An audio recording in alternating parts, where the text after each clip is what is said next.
Connected. Good morning, good evening, good afternoon, wherever you are. Welcome to this channel. I have come for part 2 of a video, how to marry a right. I want to start by giving you a story of a gentleman called Moses Mendelssohn. This gentleman was far from the word handsome. He was not having that good appearance that people could cheer, but he had some self-motivation. He had a self-drive that kept him on. He had a hump at his back. He was a man of short stature. He was a short man. So people called him names, but he never lost hope. So what did Moses do? Moses grew up and found himself that he was now supposed to marry. Then at one particular point in his process of searching for a soulmate, he went to visit a gentleman called by the name Ben, who was having a daughter called Framji. So when he went to Ben and saw Framji, he liked Framji. But Framji never liked him. As he tried to talk to Framji rejected him.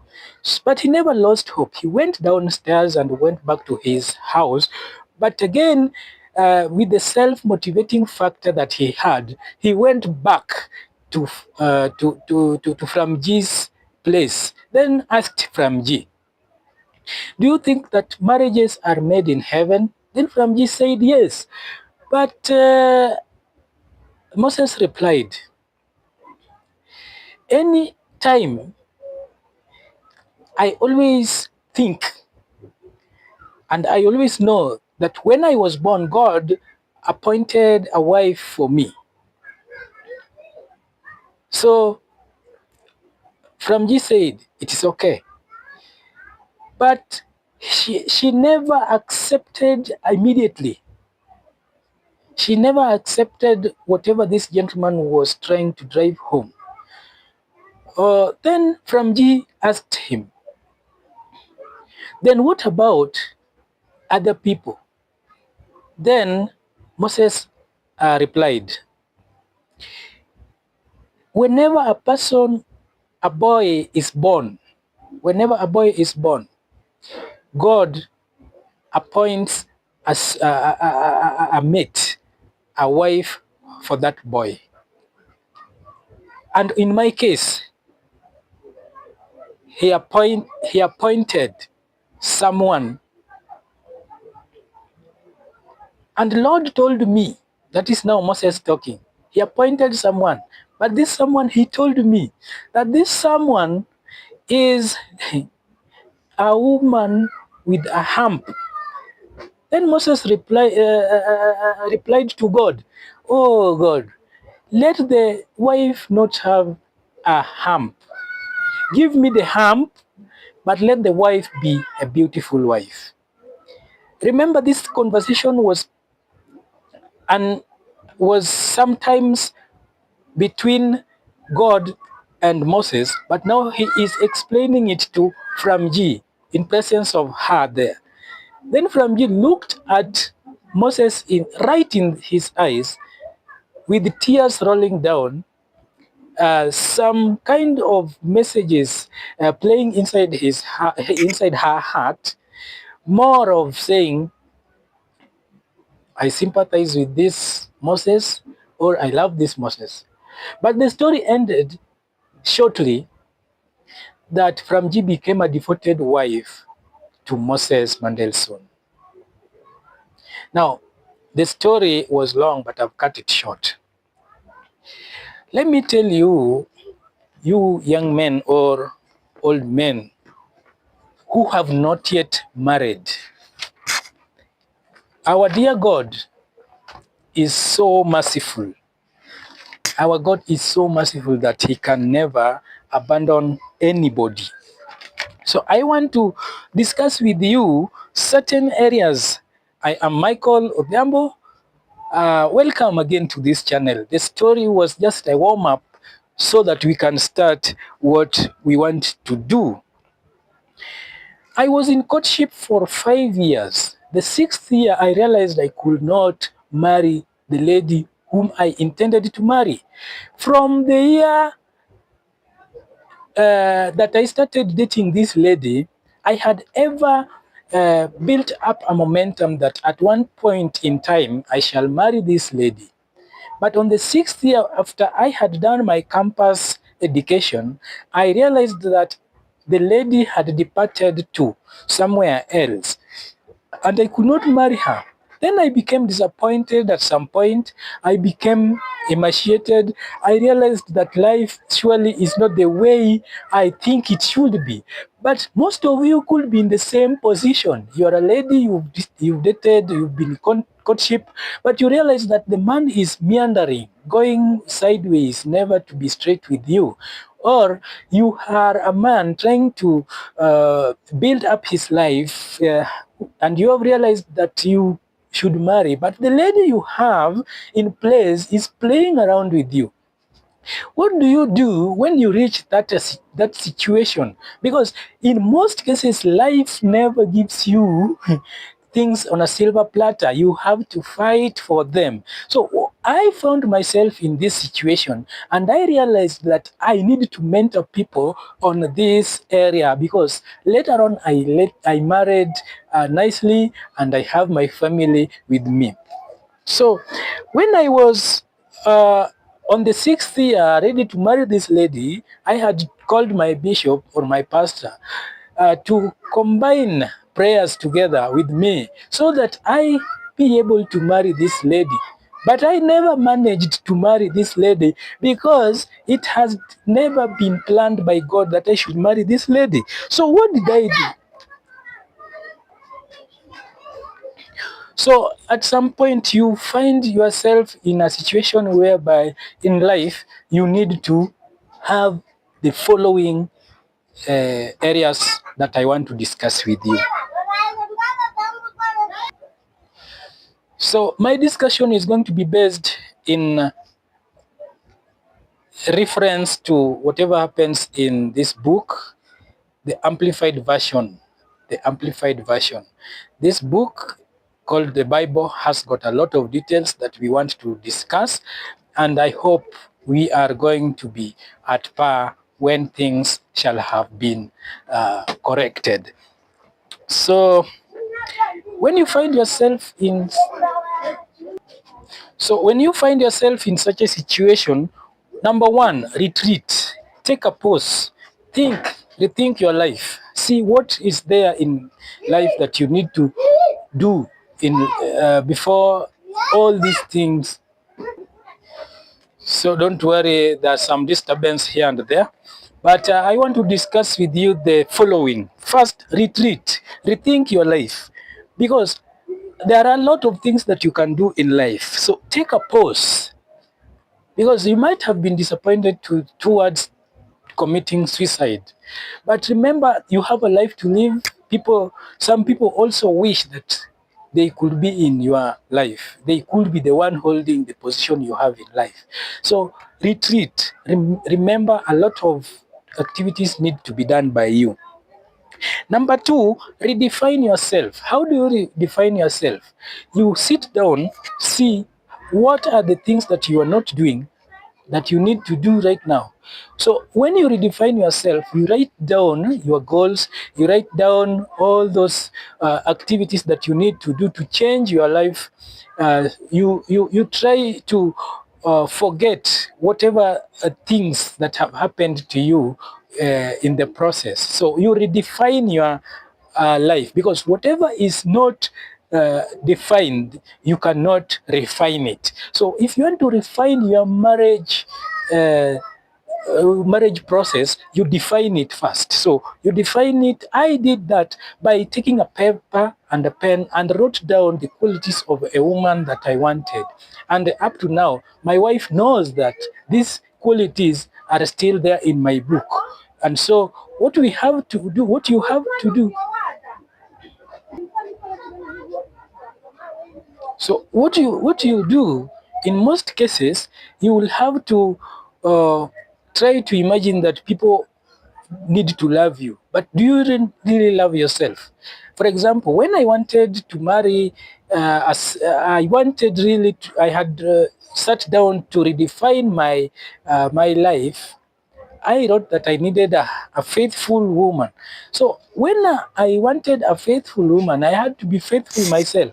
So what did I do? I made sure that I was practicing faithfulness, trustworthiness, love, so that people were able to have a good view of what I am.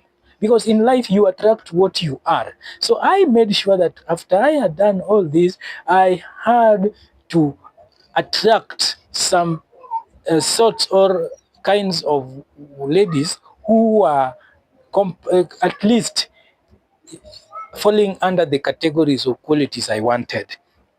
Another thing, another R, you reconcile issues. Reconcile issues, don't have personal conflict, because whenever you have a personal conflict, you are not going to make any progress. So you reconcile issues within yourself. Create peace within you. Then after creating peace within you, you will have to at least feel that you are now able to move on. So accept and move on in your politics. Leave alone that one. So what you have to do, you create peace within yourself. For example, when I was I was in high school, I was doing chemistry practicals, and people, my fellow students, that is, were calling me names because I was a short man. So I could not read the burette very well. But I never cared my shortness. I beat them in chemistry, because in life, what you do matters. What comes from you matters than what comes from other people, what comes from outside. So if what comes from you is good, you are going to make a good progress. So after reconciling within yourself, you have created peace within yourself. Now create peace with the lady who disappointed you. Create peace with the man who disappointed you. When you create peace with this person, it will allow you to move on. That kind of bitterness and anger will reduce. So when this bitterness and anger reduce, you will have to realize that your life is progressing very well. So how do you do much by doing that? The Bible says very well that when you want to pray, when you want to kneel down to pray, you must first of all forgive the people who sinned you. You must first of all forget all that had happened in the process of your life in the past. So reconciling within yourself and with people is going to make you move a step ahead. And even if people meet you bitter, nobody will approach you. If people meet you angry, nobody will approach you, because people will feel, if this person is like this and I've not provoked him, what will happen if I provoke him? So anger and bitterness are the only poison that make people go down in life. So if you reconcile within yourself, this anger and envy will end. The last R that you need to do is to renew your mind. How do you renew your mind? Renewal of the mind pertains a lot of things. I'm going to derive my reading from the book of Mark 11:24, which says that if you desire, pray, believe that you have found it. So this is the process of renewal of the brain. You have to desire first. Have a new set of desires that are going to drive you to the next level. When you have a new set of desires, it means that you are renewing, you are removing all that trash that had been there in the brain, and you are starting a new life. So how do you do that? You create a new set of desires. If you desired to do evil to people, can you desire to do good to people now? Another thing, belief. When you go on with your processes of redefining yourself, write them down as you believe that these things you are writing, these writings are going to give a change. So if you believe that one, you are creating a set of new belief system that is going to give you a new habitual actions that are going to lead you to a successful marriage. So when you believe, it will be very, very nice. That's a process also of renewal of the brain. Another process of renewal of the brain, you be intentional. If you are not able to go out to search, you can now go out to search. When you go out to search, you be intentional. I could have read Proverbs 6:6, which says that the ants do not have a ruler, but they are they keep their food for summer. How? Because they are intentional. If you are eating in your house now and foods drop down, you will realize that the ants have captured that food before you even sweep it away. So it means that the ants are very, very intentional in whatever they do, and they are punctual to undertake any action that benefits them. Another area of renewal of mind is obedience. You be obedient to God. When you be obedient to God, God feeds you with a new set of information. In Joshua, in the book of Joshua, chapter 1, verse 8, it says, "This book of the law shall not depart from your mouth, but you shall read it day and night in accordance to whatever is written in it, so that your ways be successful." So that you have a good success. And how do you have a good success? It means that there are some success that are not good. You can be a successful witchcraft man. So it means if you are a successful witchcraft, that's not a good success. So what the Bible wants you to have is a good success, a good marriage. What do you do you only do by obeying whatever God has said. Another area is to pay the price. You pay the price, you take an action. Joshua was given the land that he had stepped on his foot. But remember, God told him that for you to capture this land, you have to be courageous, strong, and be confident.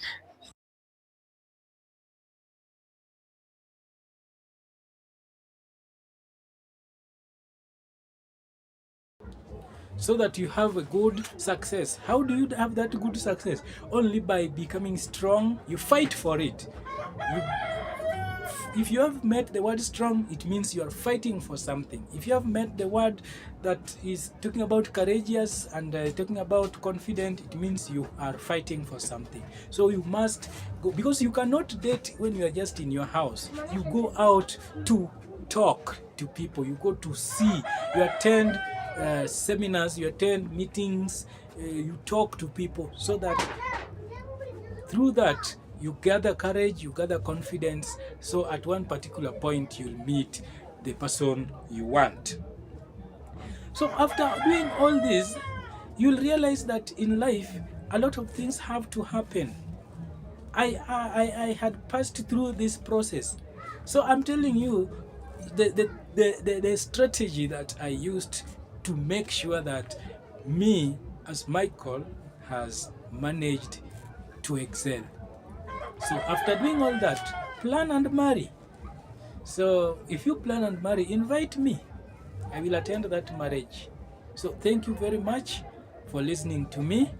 I have come into the conclusion that everything is possible once you desire it accurately, you desire it with a good intention, you desire it for humanity, then God will create a system that will make you succeed through your belief system.